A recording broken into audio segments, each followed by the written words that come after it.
College का पहला दिन, जब एक हसीन लड़की का दीदार हुआ। अभी तक तो सिर्फ फिल्मों में देखा था, अब मुझे भी पहली नजर का प्यार हुआ। तीर उसकी नजर का कुछ इस कदर मेरे दिल के पार हुआ कि उसका चेहरा मेरे दिन का चैन और रातों का करार हुआ। रातों को उसे सपनों में देखता, दिन उसी की यादों में पार हुआ।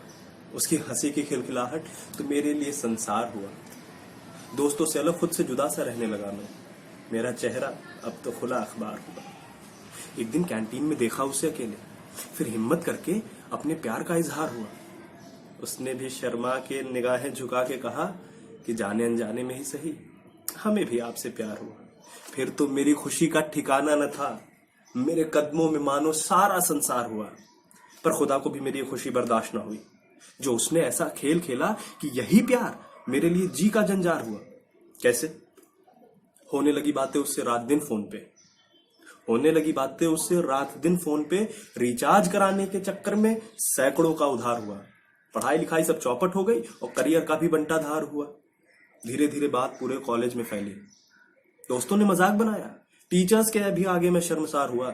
और तो और उसके कुछ आशिकों ने मुझे इस कदर पीटा कि मैं मजनू सा लाचार हुआ। घर वालों और मोहल्ले वालों को जब पता चला तो भयंकर हाहाकार हुआ।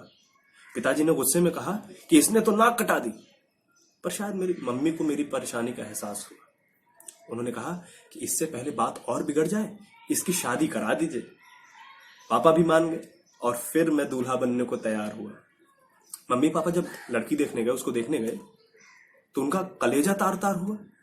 उसने इनके सामने मिनी स्कर्ट पहन रखी थी। मम्मी ने कहा यह भला क्या संस्कार हुआ?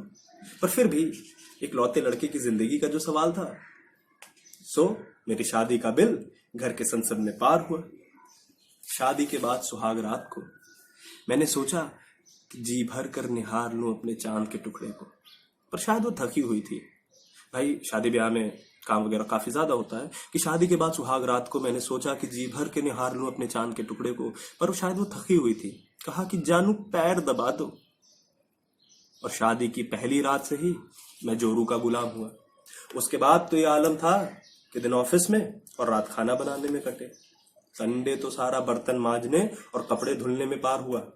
पहले तो पिताजी जेब खर्च दे दिया करते थे, अब तो वहां से भी पत्ता साफ हुआ। और इनकी फरमाइशें कभी नेल पॉलिश, कभी लिपस्टिक करके बढ़ती जाती। अपने लिए 2 पैसे को कौन कहे, पूरे बजट का बंटा धार हुआ। खैर यहां तक तो ठीक था, जो हुआ आगे वो और भी गजब था। शादी के 6 महीने बाद ही हम 2 से 3 हो गए। है ना? मैंने शादी के पहले उसको हाथ तक नहीं लगाया था कि शादी के 6 महीने बाद ही हम 2 से 3 हो गए। सबने पूछा ये भला क्या चमत्कार हुआ? फिर हमें भी समझ में आया कि देर से ही सही इनकी असलियत का पर्दा तो फाश हुआ। इतना सब होने के बाद हमने कोर्ट में तलाक के लिए अर्जी दे दी। जज साहब ने पूछा तुम्हें तलाक क्यों चाहिए? हमने कहा मालिक हमको तो बस छुटकारा चाहिए, आपको तलाक देना हो तो दीजिए, नहीं तो इसको अपने साथ ले जाइए। मेरी पूरी कहानी सुनने के बाद जज साहब को भी मेरे दुख का एहसास हुआ और इसी के साथ हम दोनों का सफलतापूर्वक तलाक हुआ। बदनामी, बेइज्जती और धोखा तो मेरे साथ खूब हुआ, पर उससे अलग होकर मैं धन्य लाखों बार हुआ। जिंदगी फिर यूं ही सूनेपन में गुजरने लगी। घर से ऑफिस और ऑफिस से घर में सारा समय पार हुआ। फिर एक दिन अचानक ऑफिस में एक नया चांद दिखा और मुझे फिर एक हसीन से प्यार हुआ।